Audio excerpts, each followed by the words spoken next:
혹시 미운 오리 새끼라는 그 제목의 동화 알고 있죠? 예, 감사합니다. 그 간략한 내용이 혹시 어떤 거였죠? 네. 제가 말씀드릴게요. 네. 그 작은 농장에 여러 오리 알들이 놓여져 있었고 시간이 지나자 하나둘씩 알을 깨고 나오는데 마지막 한 알만 늦게 나왔습니다. 그 한 알에서 누가 나왔죠? 크고 못생긴 이 미운 오리 새끼가 탄생했습니다. 이 미운 오리 새끼는 다른 오리들과 다르게 생겼다는 이유로 주변 오리들에게 어떻게 뭘 당했죠? 괴롭힘을 막 당했죠. 상처를 받은 새끼 오리는 혼자 집을 떠나서 어느 마음씨 좋은 할머니의 집에서 지내게 되었습니다. 하지만 그곳에 있던 고양이와 닭의 괴롭힘에 못 이겨서 결국 또 혼자 길을 떠나게 되었습니다. 겨울이 지나 봄이 오고 우연히 미운 오리 새끼는 자신이 하늘을 날 수 있다는 사실을 발견하게 되었죠. 이때 새끼 오리는 무엇을 깨달았습니까? 자신이 못생긴 오리인 줄만 알았는데 오리가 아니라 아름다운 이 백조였다는 사실을 깨달았습니다. 이후 미운 오리 새끼는 백종 오리 속에 들어가서 자유롭게 하늘을 날아다니며 행복하게 살았다는 이야기가 미운 오리 새끼의 이야기죠. 그렇죠? 잘 알고 계시죠? 네. 왜 해주가 혹시 미운 오리 네.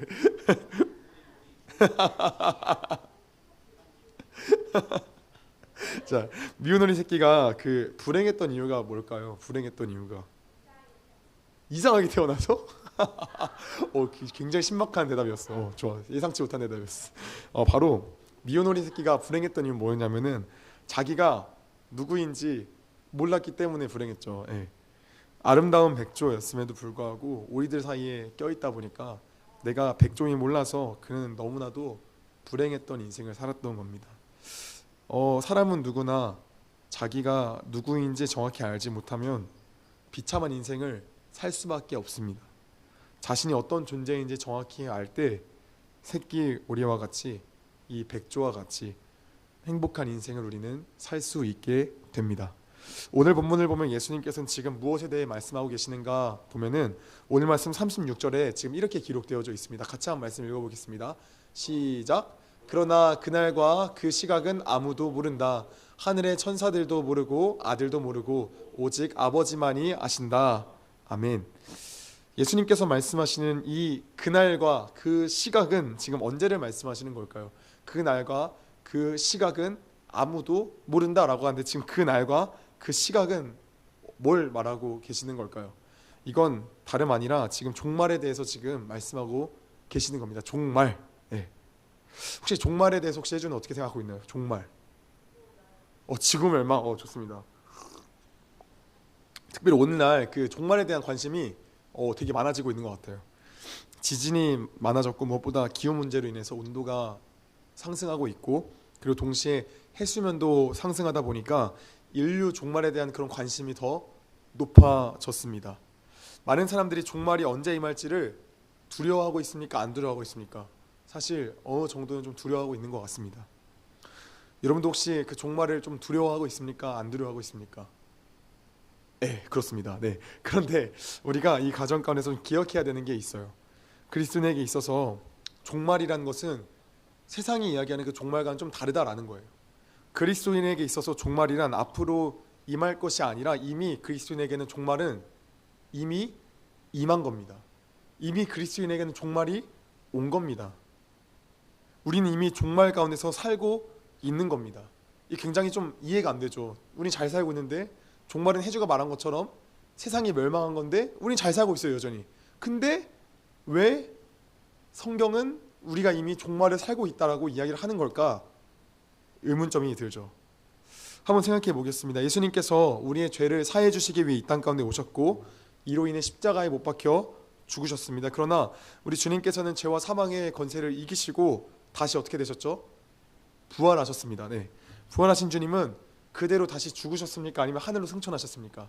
네, 하늘로 다시 승천하셨습니다. 여기까지는 잘 알고 계신 내용이죠, 그렇죠? 자, 그런데 예수님께서 십자가에서 죽으시고 부활하사 하늘로 승천하셨으니 이 모든 게 이제 끝이 난 걸까요? 완전히 이제 끝나버린 걸까요? 그렇지 않습니다. 네, 주님께서 분명히 우리에게 이 약속을 하셨어요. 어떤 약속을 하셨냐면은 이사야서 65장 17절 말씀을 같이 한번 또 말씀 읽어보도록 하겠습니다. 함께 있습니다. 시작. 보라, 내가 새하늘과 새 땅을 창조하나니 이전 것은 기억되거나 마음에 생각나지 아니할 것이라. 아멘. 주님께서 우리에게 지금 무엇을 주시겠다라고 지금 약속을 하고 계시는 거죠? 네, 새하늘과 새 땅을 지금 주시겠다고 지금 약속을 하고 계시는 겁니다. 이 새하늘과 새 땅이 뭘까요? 우리가 흔히 이야기하는 이게 뭐죠? 네, 천국입니다. 네, 감사합니다. 그러면 주님께서 우리에게 주시겠다고 하시는 이 새하늘과 새 땅, 천국은 어떤 곳일까요? 성경 몇 구절만 같이 좀 읽어보도록 하겠습니다. 이사야서 11장 6절부터 8절, 계시록 21장 23절 말씀 함께 읽어보도록 하겠습니다. 읽습니다. 시작. 그때에는 이리가 어린 양과 함께 살며 표범이 새끼 염소와 함께 누우며 송아지와 새끼 사자와 살찐 짐승이 함께 풀을 뜯고 어린아이가 그것들을 이끌고 다닌다. 암소와 곰이 서로 벗이되며 그것들의 새끼가 함께 눕고 사자가 소처럼 풀을 먹는다. 젖먹는 아기가 독사의 구멍 곁에서 장난하고 젖된 아이가 살무사의 굴에 손을 넣는다. 아멘. 그 다음 구절 또 한번 읽어보도록 하겠습니다. 읽습니다. 시작. 그 도성에는 해나 달이 빛을 비출 필요가 없습니다. 그것은 하나님의 영광이 그 도성을 밝혀주며 어린 양이 그 도성의 등불이시기 때문입니다. 아멘. 천국은 지금 성경에 기록된 것처럼 육식동물이 초식동물을 죽이지 아니하고 서로 사이좋게 풀을 뜯고 먹고 또 어린아이가 독사에게 장난을 쳐도 물지 않는 그런 곳입니다. 그리고 또한 그 나라에는 우리가 사는 이 세상과 다르게 해와 달이 필요가 없다라고 이야기를 합니다. 왜냐하면 하나님의 영광이 너무나도 환하게 그 나라를, 천국을 비춰주기 때문에 해와 달이 필요가 없다라고 지금 성경은 이야기를 하고 있어요. 여러분, 우리가 생각해 볼게요. 이 좋은 나라 새하늘과 새 땅 우리가 지금 받았습니까? 지금 받았지만 아직 못 받았죠. 예. 여러분, 여전히 곰은 어떻죠? 여전히 곰은 동물을 찢고 사람을 찢습니다. 예. 그죠. 연어를 찢어서 맛있게 먹어요. 또, 예. 또 곰은 또 사람을 또 찢습니다. 그리고 또 여전히 독사의 독 한 방이면은 인생이 어떻게 됩니까? 바로 그냥 이 하강할 수 있는 기회이죠. 예. 우리는 주님께서 주시겠다고 약속하신 이 나라를 아직 완전하게는 받지 못했습니다. 그렇다면 언제 이 나라를 받게 됩니까? 그게 바로 하늘로 승천하신 그 예수님께서 이 땅 가운데 다시 오실 그 재림의 때에 우리가 새하늘과 새 땅을 받게 되는 겁니다. 그런데 이제 중요한 게 있습니다. 예수님께서 다시 오신다고 하셨는데 다시 오시는 날을 혹시 아시는 분 있으십니까? 언제 오시는지 아시는 분 혹시 있으신가요? 나는 좀 안다. 한번 손 들어주시면 감사하겠습니다. 나는 주님 다시 오시는 그날을 안다. 새하늘과 새 땅을 우리에게 주실 그 날을 나는 알고 있다. 손 한번 들어보시겠습니까? 예, 감사합니다. 아무도 없으시죠? 예. 안다면 이단입니다. 예. 안다면 신천지입니다. 오늘 본문 말씀에서 우리가 읽은 것처럼 예수님께서 다시 오시는 그 날은 아무도 알지 못합니다. 오직 하나님만 알고 계십니다. 그렇다면 예수님이 1분 뒤에 지금 재림하셔도 10분 뒤에 재림하셔도 이상할 게 있습니까 혹시? 해죠. 지금 10초 뒤면 예수님께서 이 땅권에 재림하죠. 그럼 이제 끝나. 이 세상이 완전히 10, 9, 3, 2, 1 딱 갑자기 예수님께서 빡 오셔. 이상해 안 이상해? 그게 이상하지 않은 일이에요. 왜냐면은 예수님께서 이미 말씀하셨잖아요. 예수님께서는 그 날이 언제 임할지 모른다고 말씀하셨기 때문에 그 날은 언제 임해도 이상하지 않은 거예요. 또 100년 후에 재림하셔도 1000년 후에 재림하셔도 이상할 게 전혀 없습니다. 왜냐하면 아무도 이 재림의 때를 알지 못하니까. 그래서 그리스도인에게 종말은 앞으로 임할 것이 아니라 뭐라고요? 이미 임했다라고 지금 이야기를 하는 겁니다. 왜냐하면 예수님께서 언제 오실지 아무도 모르니까. 그리스도인은 그래서 종말을 살아가는 그런 존재입니다. 그런데 여러분, 예수님께서 다시 오실 때 그냥 새하늘과 새 땅만 주시고 끝일까요?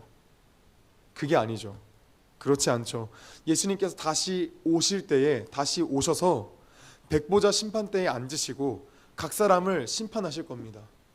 오른쪽에 예수 따랐던 그 하나님의 백성들을 모으실 것이고 좌편에는 예수 믿지 않는 사람들을 모으시고 오른편에 있는 사람들을 어떻게 하실까요? 하나님께서 오른편에 있는 그 사람들, 예수 따르던 그 자들은 새하늘과 새 땅에 입성하게 할 자격을 주어지고 그 다음에 이 왼편에 좌편에 있는 자들은 새하늘과 새 땅에 임하는 것이 아니라 어떻게 되죠?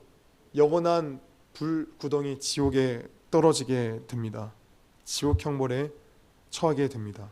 그래서 주님 다시 오실 때 심판의 이미지를 오늘 본문이 너무나도 잘 드러내주고 있어요. 오늘 같이 본문 말씀 40절부터 41절 말씀을 또 같이 한번 읽어보도록 하겠습니다. 함께 있습니다. 시작. 그때에 두 사람이 밭에 있음에 한 사람은 데려가고 한 사람은 버려둠을 당할 것이요 두 여자가 맷돌질을 하고 있음에 한 사람은 데려가고 한 사람은 버려둠을 당할 것이니라. 아멘. 두 사람이 밭에서 일을 하고 있는데 갑자기 한 사람은 주님께서 데려가시고 한 사람은 버려둡니다. 갑자기 여기서 예를 들어볼게요. 한번 갑자기 주님께서 임재하셨을 때에 갑자기 해주는 데려가고 저는 버림을 당해요. 이런 지금 이미지입니다. 밭에서 일을 하고 있는데 한 사람은 주님께서 데려가시고 한 사람은 버려두는데 지금 이들이 아내와 남편일 수도 있고 자녀와 부모의 관계일 수도 있어요. 또 지금 성경은 또 어떤 상황을 이야기하면 두 여인이 지금 맷돌질을 하고 있을 때 한 사람은 지금 데려가고 한 사람은 버려둔다라고 지금 주님께서 말씀하고 계십니다. 두 여인은 지금 엄마와 딸의 모자 관계일 수도 있고 모자 관계일 수 있고 그 다음에 며느리와 어머니의 그런 관계일 수도 있습니다. 여러분 이것이 무엇을 지금 이야기하는 걸까요? 이것이 무엇을 이야기하는 걸까요? 여러분 인자가 다시 올 때 주님께서 다시 오실 때 즉 주님께서 재림하시는 그때에 함께 교회를 다니지만 가족관계이지만 친구관계이지만 그것과는 상관없이 그날에 하나님 나라의 백성이냐 아니냐로 한 사람은 데려감을 얻고 한 사람은 버려둠을 당하게 된다라는 거예요. 한 사람은 새하늘과 새 땅으로 데려감을 받고 또 한 사람은 저 무서운 지옥형벌로 버려둠을 당하게 된다라는 것을 지금 오늘 말씀에서 이야기하고 있는 거예요. 오늘 여기에 지금 함께 예배를 드리지만 저는 아니라고 믿고 싶습니다만 오늘 여기서 함께 예배를 드리지만 혹여나 한 사람은 들림을 받고 데려감을 얻고 한 사람은 버리움을 받게 당할 수 있다라는 겁니다. 여러분 그렇다면 지금 한 사람은 데려감을 얻고 한 사람은 버려둠을 당할 때에 그 기준점이 무엇일까요? 그 기준점 무엇이 기준점일까요?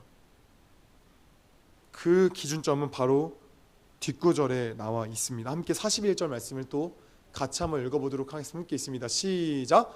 그러므로 깨어있으라. 어느 날에 너희 주가 임하는지 너희가 알지 못함이니라. 아멘. 여러분 버려둠과 그 다음에 데려감 그 기준이 무엇이냐면 바로 깨어있느냐 깨어있지 않느냐 이 차이예요. 이게 바로 기준이에요. 여러분 깨어있는 삶이 그렇다면 무엇을 의미할까요? 깨어있는 삶이 한번 생각해 보겠습니다. 예수님께서 오늘 말씀 37절에서 노아 시대에 지금 예를 들고 계세요. 지금 이 노아 시대와 연관지어서 우리가 이 깨어있는다라는 게 무엇인지 한번 생각을 해볼게요. 노아 시대 때 여러분 사람들의 그 죄악이 여러분 심각했습니까? 아니면 심각하지 않았습니까? 너무나도 심각했습니다. 사람들이 행하는 것은 모두 다 선한 것들보다 악한 것들로밖에 없었습니다. 그래서 성경은 노아 시대를 어떻게 표현하냐면은 사람의 죄악이 세상에 가득했다라고 표현을 합니다. 그래서 하나님께서는 그들의 죄악이 너무나도 컸기 때문에 그들을 무엇으로 심판하시고자 결단했을까요? 하나님께서는 그 세상에 죄악이 너무 가득했던 것을 보시고 그 세상을 물로 심판하시기로 결단을 하셨습니다. 물로. 그런데 하나님께서는 온 인류를 심판하시고자 그들을 온전히 멸종시킨 것은 아닙니다. 단 한 사람 노아의 가족에게만큼은 하나님께서 은혜를 베풀고자 살 길을 허락하셨습니다. 그 살 길이 무엇이었을까요? 해주 아마 들어봤을 거예요. 노아 하면 어떤 게 떠올라요 혹시? 그치 방주. 맞아. 하나님께서는 노아에게 방주를 만들라고 말씀하셨고 그 살 길을 허락을 하셨습니다. 노아는 하나님의 말씀대로 방주를 만들었어요. 그런데 이 방주를 몇 년 동안 만들었어요? 해주 몇 년 동안 만들었을 것 같아요? 해주 이 방주를 20년. 최소 몇 년이면 최소 6, 70년. 최소 60에서 70년 동안 방주를 만들었어요. 자, 그럼 한번 생각해 볼게. 자, 이 방주는 일단 크기가 얼마만 하냐면 축구장 혹시 가본 적 있어요? 축구장? 그 축구장이 3배 넓이, 3배 크기. 자, 그럼 클까요, 작을까요? 크죠. 근데 그 큰 게 어디 지금 지어지고 있냐면은 저 수리산 있죠, 수리산. 수리산이 혹시 해주 집에서 보일까 안 보일까 지금? 아, 안 보여? 그러면은 저 멀리서는 있는 사람들은 다 보인단 말이야. 가까이 있는 사람 다 보인단 말이야. 근데 저 산 위에서 지금 뭘 짓고 있어요 지금? 그 축구장 세배만한 넓이의 그 방주를 지금 짓고 있는 거란 말이에요. 자, 그러면은 그 방주를 본 사람들이 뭐라 말했을까요? 어떻게 이야기를 했을까요? 아, 노아 형, 거기서 지금 뭐해요 지금? 아니, 그런 배를 지금 바다에다가 안 만들고 지금 산에다가 지금 왜 만들고 있는 거예요 지금? 아니, 노아 형 지금 뭐 낮술 좀 거하게 하셨어요 지금? 아니, 왜 도대체 그 배를, 큰 배를 지금 걷다 만들고 있는 거예요? 지금 이런 말을 하지 않았을까요? 그쵸? 이렇게 사람들이 말하면 여러분, 노아는 뭐라 말했을까요? 노아는 이렇게 말했겠죠. 하나님께서 우리 인류의 죄악으로 말미암아 이 땅을 물로 심판하시려고 하시기 때문에 내가 지금 이렇게 방주를 짓고 있는 거야 라고 말했겠죠. 여러분, 그런데 사람들이 노아의 말에 동의를 했을까요? 동의하지 않았겠죠. 욕이나 안 했으면 다행일 거예요.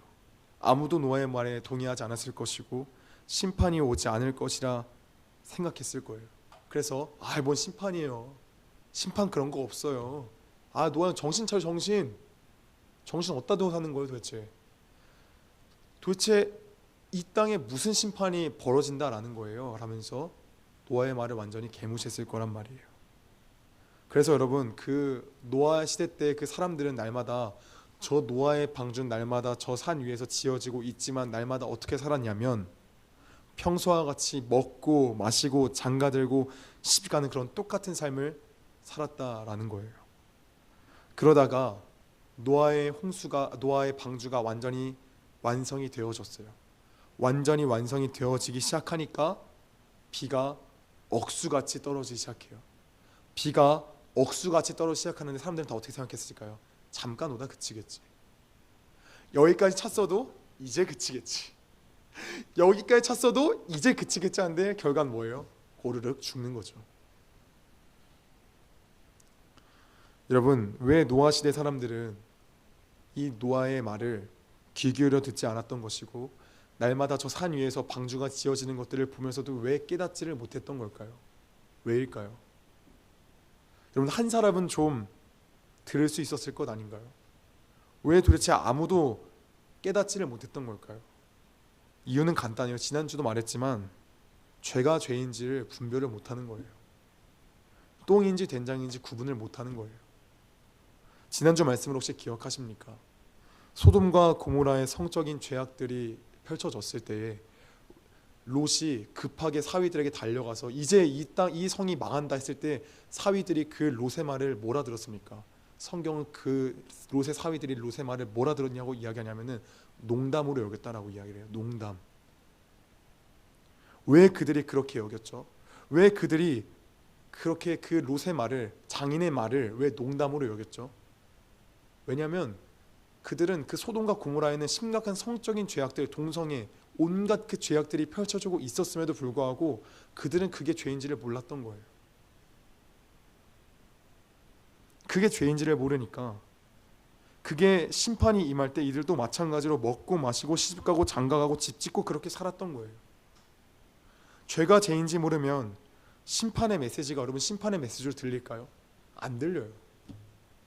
심판받은 짓을 했다고 생각해야 심판의 메시지 좀 들리잖아요. 그렇죠? 죄를 인식하지 못하는데 어떻게 그 메시지를 심판이라 여깁니까? 그게 절대 안 들리는 거죠.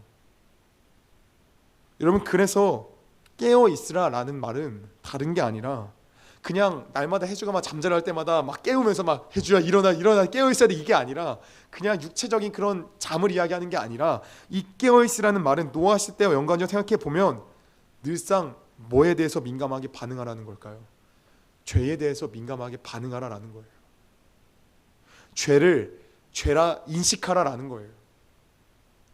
죄를 죄라 인식하고 깨달아서 회개하며 버려둠을 당하는 성도가 아니라 데려감을 입는 성도가 되라라는 거예요. 그럼 여러분, 우리가 어떻게 해야 이 죄에 대해서 민감하게 반응을 할 수 있을까요?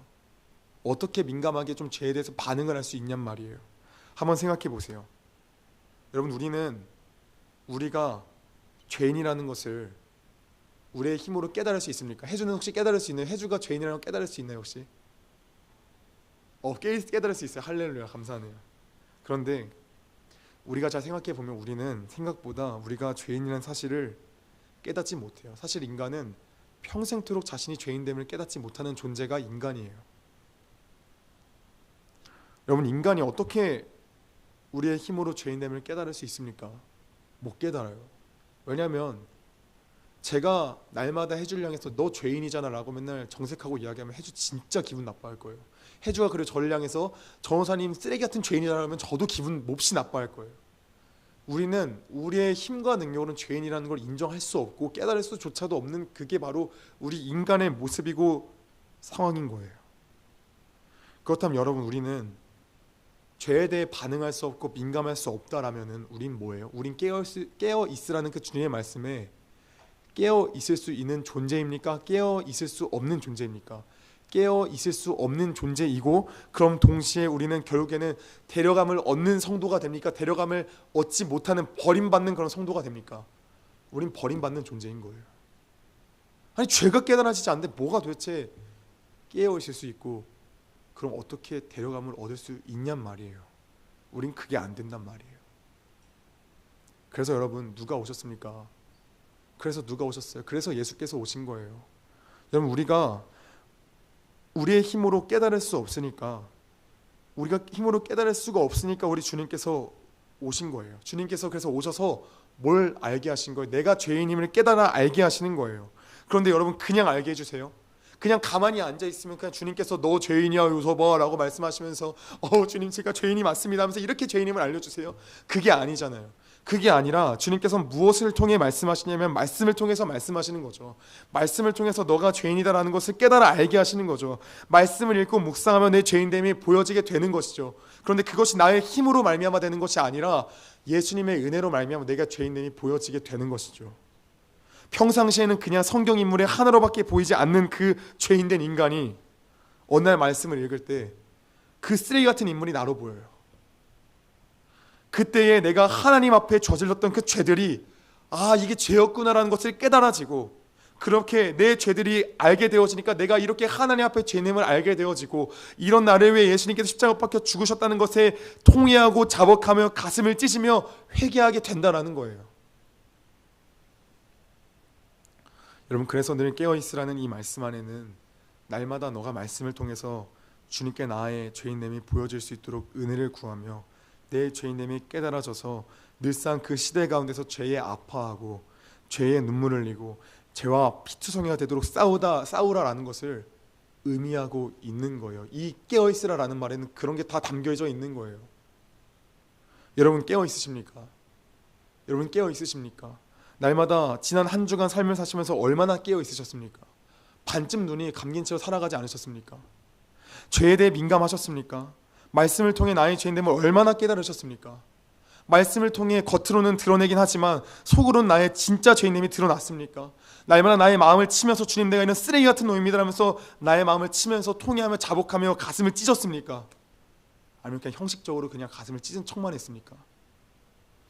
여러분, 오늘날 크리스천 청소년들 뿐만 아니라 대한민국 그리스도인들이 깨어있기보다 어떻습니까? 자고 있습니다. 여러분, 얼마나 많은 사람들이, 얼마나 많은 기독인들이 죄에 대해서 둔감합니까? 양심이 얼마나 마비되어 있습니까? 얼마나 이 마음마치 완고합니까? 완악합니까? 죄인지도 모르고 원나잇을 즐기고 마약을 즐기고 도박을 즐기고 난리가 아니죠. 이뿐입니까? 이것은 그냥 형식적으로 겉으로 드러나지게 되어지는 것인데, 이보다 더 심각한 것이 무엇이냐면 하나님을 의지하지 않는 것도 죄인데 이것도 알지 못하고요. 날마다 이 마음간의 교만함이 들끓는데 이것도 죄인지도 모르고요. 내 존재 자체가 쇳덩어리인데 이것도 알지 못하고요. 우린 죄를 알지 못한다라는 거예요. 오늘날 우린 살아가면서 한 주간 동안에도 우린 이것도 알지 못하고 그냥 내가 잘났다라고 드러내면서 산다라는 거예요. 내가 높아지려고 발버둥 친다라는 거예요. 여러분, 한 주간 어떻게 사셨습니까? 한 주간 발버둥 치면서 높아지려고 우리가 날마다 애를 썼지 않았습니까? 날마다 가슴을 치며 내가 죄인됨을 토맹해하며 깨어있기보단 날마다 눈을 감고 자지 않았습니까? 그게 우리의 한 주간의 삶 아니었습니까? 여러분, 이거 진짜 안타까운 일 아닌가요? 너무 안타까운 일 아닌가요? 여러분, 늘 말씀으로 깨어있어 죄에 민감해지면 내가 죄인이라는 사실이 깨달아지고 내가 정말 너무나도 더러운 죄덩어리라는 사실을 깨달으면 누구를 의지할 수밖에 없습니까? 예수를 의지할 수밖에 없지 않습니까? 이 죄의 문제를 어디 가서 해결받아요? 이 죄의 문제를 뭐 저기 가서 절에 가서 뭐 해결을 받아요? 아니면 뭐 무당한테 가서 해결을 받아요? 아니면 뭐 내 수행과 고행을 통해서 뭐 해결을 받아요? 어디 가서 해결받아요 이거를? 예수밖에 없잖아요. 예수밖에. 그럼 한번 생각해 보세요. 날마다 예수와 동행하는 자가 날마다 깨어서 말씀을 통해 내 죄인됨을 깨닫고 날마다 내 죄인됨이 깨달아져서 예수님만 붙들려고 사는 그 인생이 어떻게 주님께 버려둠을 당하냔 말이에요. 상식적으로 생각해 보세요. 어떻게 버려둠을 당해요? 그런 성도가 날마다 예수님을 붙잡고 같이 살고 사는데 어떻게 버려둠을 당하냐고요. 이건 율법주의가 아니에요. 이건 내가 행했기 때문에 이걸 당한다, 이게 아니에요. 다른 거예요. 여러분, 오늘 말씀의 서론에서 미운오리 새끼에 대해서 제가 말을 나눴죠. 미운오리 새끼가 왜 불행했다고요? 내가 누군지 모르니까. 여러분, 날마다 깨어서 말씀을 통해 내 죄인임을 깨닫지 아니하면 우리도 어떤 존재예요? 미운오리 새끼랑 똑같은 거예요. 내가 여전히 불쌍한 존재인 거예요. 비참한 존재인 거예요. 여러분, 아무리 잘난 것 같아도 내가 누구인지 모르면, 내가 죄인인지 모르면 그 인생 불행한 거예요. 여러분, 어떤 친구가 저한테 이렇게 질문했어요. 제가 예수를 만나면 죄인됨이 드러난다라고 이야기를 하니까, 날마다 죄인됨을 확인하고 깨달아야 된다라고 이야기를 하니까 뭐라고 물어봤냐면은, 그러면 자존감이 너무 깎이지 않아요? 자존감이 너무 바닥나는 거 아니에요? 충분히 공감됐죠. 그런데 그러던가요? 내가 죄인됨을 깨달으면 깨달을수록 자존감이 바닥이 되던가요? 정반대죠. 자존감이 올라가죠. 왜요? 이런 내가 너무 쓰레기인데도, 이런 내가 너무 안타까운 놈인데도 이런 나를 누가 사랑하세요? 창조주가 나를 사랑하신다는데 그럼 자존감이 바닥이 나겠습니까? 자존감이 올라가죠. 나는 내 존재 자체를 깨닫고 그럼에도 불구하고 나를 사랑하시는 그 예수로 말미암아, 하나님께서 나를 사랑하시는 그 은혜로 말미암아 자존감이 더 올라가죠. 이게 뭐예요? 이게 기독교의 신비죠. 이게 기독교가 진리라는 명백한 이유죠.